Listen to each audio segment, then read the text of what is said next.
All right, everybody, we're going to get set to begin here. A couple of reminders first before we begin. As a courtesy to your fellow media members and team participants, please make sure to silence your cell phones. Please also make sure to provide your name and media affiliation each time you do ask a question during this press conference. For those of us joining on Zoom, please make sure to use the raise hand function. And we're going to address questions here in the room first before we get to those on Zoom. And one final reminder.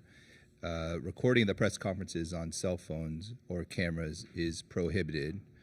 All right, we have Alabama head coach Nate Oats and student athletes Mark Sears and Grant Nelson.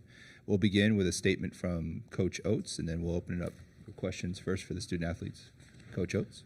I mean, our guys showed some character. They've been showing some character these last 3 games. We've been questioned all year on defense, and probably rightfully so, but our defense showed up, particularly in the second half. You know, we had a game plan. You got to give North Carolina credit. I mean, they're a very good team. They've played well all year. You know, but we had a game plan. You got to give Cadeau and Trimble a lot of credit, though. We planned on leaving them open. They had 4 threes in the first half, so we questioned whether to stay with it or not. We decided to stick with it. You know, those guys ended up not playing very many minutes, 13 between the two of them. So I think the plan was right. We just, you know, sometimes stuff doesn't go your way. You know, they didn't hit that many threes, but we just stuck with it. Our word's been next this whole tournament. Next play, next play. They hit it. I told them that's on me. Just next play, next play. We'll figure it out. We made adjustments, and these guys just kept making plays. And I want to say Sears been, he scored at least 20 points. I don't know how many straight games, or 20 out of the last 22 or something. Like, you know, late, he's been great for us. So I went to him, you know, when we were down there late, and I said, what do we got to run? He said, forget it, man. Get it to Grant. Grant's cooking. Let's go with Grant. Let's roll. And look, when you got your leading scorer and best player telling you to run plays for somebody else on the team, I think we used the word Mudita a lot that we stole from Coach Murphy with softball. That's the definition of Mudita. Like, he's vicarious joy through Grant's great game, and Grant has 24, 12, and 5. Grant showed up, and we've been in one Elite 8 in the history of Alabama basketball. This dude showed up tonight in a big way against one of the best bigs in the country. And Baycott was good. I mean, Baycott had 19, 12, and 1. Grant had 24, 12, and 5. Like, I think people question whether we're frail, soft, whatever. Grant showed we're not. Like, we can go with the big boys, and, you know, Clemson's good. Clemson beat us at our place, so we got to get locked in and figure it out. They're a really good team, so we got a short-lived celebration. I told the guys they can celebrate for about 30 minutes. As soon as the media's out of the locker room, we got to get moving on to Clemson. All right, we'll open it up for questions for the student athletes first. Let's go ahead right here, front row. Grant, Ryan Hennessy, WVTM 13 in Birmingham. What Mark did, just kind of believing in you, and I saw there was no doubt when you had the ball in your hand, the ISO. What were you feeling out there? I mean, just all the confidence in the world. These guys coming up to me, telling me great things. You know, I didn't start this tournament with the best 2 games, and then, you know, these guys just saying, like, go out there, go get a bucket. Really, that gives me a lot of confidence, and I give them a lot of credit. I couldn't have done it without them. Keep it in the front row. Charlie Potter with Bama Online. For both guys, Coach Oates said this is the second ever Elite 8 for Alabama. Just what does that mean to lead this team to that point? I mean, it's very historical, but, you know, like Coach said, we can celebrate this for like 30 minutes, and after that, we're on to the next opponent. Yeah, I mean, we've been working for this all season, but this wasn't our end goal, and I mean, it's good we got here. Something like the school, like you said, we haven't done really, or one other time. So, I mean, it's great. We're going to celebrate it for a little bit, and then we're going to move on next game. Keep it here in the front. Nick Kelly, Tuscaloosa News. Grant, there was a period in the second half where I think there were several possessions in a row where you were just making plays. What was behind there? What was your mindset there? I mean, like I said, coaches, players giving me confidence to go out there and kind of just, like, give me the ball, and, I mean, being able to make plays on their bigs. If they shrunk in, I'd be able to kick it out. But, I mean, they play one-on-one defense. I give them a lot of credit. They played a great game. But, I mean, like I said, just giving me confidence and just using that. Over there in the third row. Yeah, Beth Harris, AP. Mark, tough second half for you, but what was it like seeing your boy Grant go to work? Man, it was. I was very proud of him, you know, because like you said, he was struggling the first two games, and to see him carry us to get this win, you know, it was very amazing because, you know, at the end of the day, all I care about is winning. I don't care about points or all the accolades. You know, at this time of the season, it's all about winning. It's win or go home. In the front row right here. Mike Rodak with Bama, 247. Just with R.J. Davis held the 420 shooting, 0 of 9 on threes. Just what was the approach and what was the game plan with him? Rollin shout out to Rollin, man. He did a great job on him. You know, we don't win this game without Rollin locking him up, and he executed the game plan. The back row. Oh, sorry. Back here. Yeah, I mean, like he said, Rylan locking in, and I think 3 got hot for a little bit. Rylan said, "I want him." He stopped making shots. So, I mean, Rylan was a big factor in this game. He deserves a lot of credit. Back row. Mark, Joe Goodman, AL.com. You guys, they had 10 threes in the first half, and y'all were still right there. What were you guys thinking at the break? You know, their main guys they weren't going, but it was like the reserves and the role players. They had kept them in the game. And we know we were executing the game plan. We just knew we had to fix those little things. And in the second half, I felt like we fixed those little things to get this win. Fourth row. There are probably quite a few people who tune into college basketball, you know, late in the year when March Madness begins, and probably quite a few people asking, who is Grant Nelson? Can you fill us in a little bit on life in North Dakota and how you ended up here? And I wonder, Mark, if you could share some details about I Grant don't as think well. we're asking that anymore. Maybe in the middle of the game. I don't think by now they should be asking who he is anymore. Yeah, they already know who he is now. North Dakota, how you ended up here, and Mark, you could share some stuff. Oh yeah, I'm from a small town, Devil's Lake. Shout out all those guys. But I mean, it's just a loving community. I really grew up with everything I could ask for. Playing basketball at the park every day. Had a good high school team. We didn't go very far many years, but I mean, it got me to North Dakota State, where I stayed 3 years, and then entered the portal. I like Coach Oates a little bit, so I gave Alabama a chance, and I mean, I think it's paying off. Both bad golfers trying to get better. We've golfed a little bit too. Oh, yeah. He's trying to teach me how to drive. I'm trying. Yeah, neither one of us are very good. Hey, Over there. Mark Myers, AP Radio for Grant. We all know Carolina, the long history, tradition, winning forever. They came in the top seed, and you beat them. Tell us why we should not be surprised by what your team did tonight?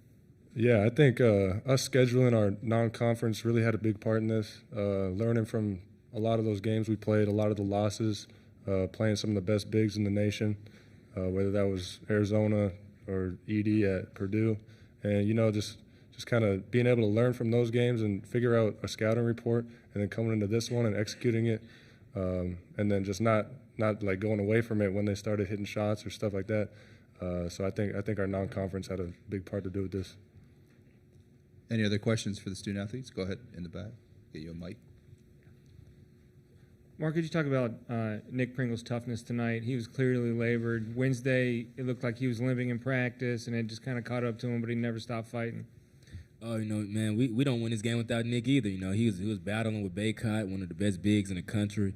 And, you know, Nick was going at it. They was going at it. And down the stretch when we were getting the stops, he was a very big part of that because he was very locked in, and he was getting rebounds and stops, and that really helped us get out in transition and run.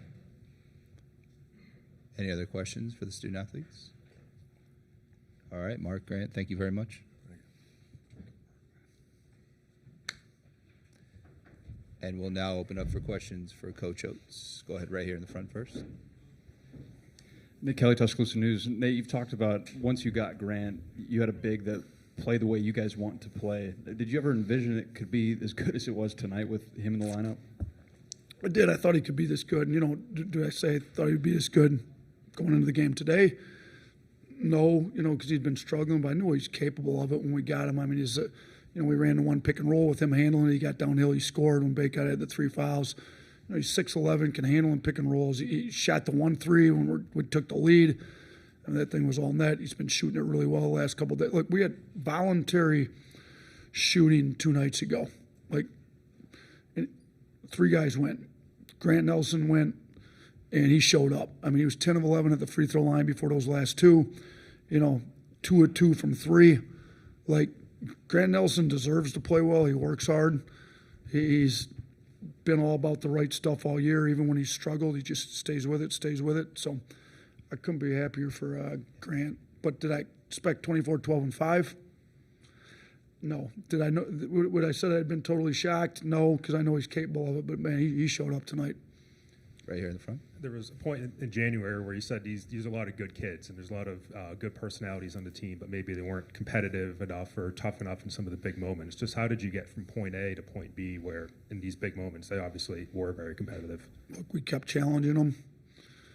We got to get more competitive in practice. Challenge, like just put it there. I'll say what, leadership on the team. Nick Pringle's been great all week. All right, last 3 games, Pringle's leadership. And then tonight, he's been battling this foot injury all year. And it's really flaring up, and you could tell he just wasn't himself. But shoot, I'm looking like we were 28 points per 100 possessions better on defense with him in the game than when he wasn't. So you say a lot about the leadership of guys trying to get us to compete. Mark Sears has competed as hard as he's ever competed since he's been at Alabama these last 3 games. When the season's on the line, we've been challenging these guys all year. They've stepped up. So I got to give these guys a lot of credit. And then, Aaron Estrada, next time we lose, it's the last game he plays. He's playing like it. I thought he came out playing great. We just kind of go down the line. Jaron Stevenson didn't score it well, but he led the team in plus minus. Plus the kid from Chapel Hill, it was a special game for him. He should still be in high school. Just kind of go down the list of everybody. We wouldn't be here if it wasn't for Diabate. So these guys are bringing their competitive side out at the right time. You want to be peaking in March, we're peaking in March. Keep it in front. Coach, I asked you yesterday about the 5 years that you've been here, and all you talked about was Final Four. We got to get – so you're starting to turn Elite Eight. Why not? Last year everyone thought that was the team. Why not this team? Look, we got 1 game away, and it's a really good – it's not easy. I told these guys at halftime it's not easy to win these games, to get to an Elite Eight. There's only been 1 ever in Alabama. They've had all kinds of pros, and all times are really good teams. Wimp Sanderson's one of the better coaches in his era in the country, and they were never able to make it. Godfrey got to the 1 Elite Eight when Petway was on that team, and we heard about it forever in my 5 years because Petway's got the only Elite Eight. Now we got 2, and we're going to try to get the only Final Four. Clemson's good. They some of their guys killed us. So we got to get a better game plan. I thought the coaching staff, the assistants, our analytics crew did an unbelievable job getting us ready for this game against Carroll. I thought we had spot-on game plan. We got to do the same thing for Clemson. We won't be getting a lot of sleep tonight. Any other questions? Go ahead here in the second row. Apologies if you already kind of asked this, but how was your team able to respond to the runs tonight? Especially you were up at the under 4 timeout, I believe, then North Carolina goes on a run, and then how did you see your team respond and not kind of fold in those moments? Yeah, that was a little disappointing. There was 3 minutes and 30 seconds or whatever, 3 at the under 4 in the first half you're referring to. I think we were up 7 if I remember right, or up 1 maybe. Yeah, we were up 1, and then they went on an 8-0 run. We're down 7. I had to call timeout. So, we gave up some runs that, we've been using the word next, where I thought maybe we didn't move to the next play as good as we could have. Well, whether it was my timeout I called or whether it was a media timeout when we were able to get them together, I thought the energy was good. I thought Mark Sears' energy at the under 8, come on, we got to get this. The under 8, and I don't know what the score was at the under 8 media timeout, but that timeout I thought won the game with the energy in the huddle. Pringle, Sears, things were not going well at that time. Things had gone well, and then they were trending in the wrong direction. And then, man, we came out, made a run. Grant Nelson got going, and we kind of took off there. We got time for 2 more questions. Go ahead, right here in the 4th row.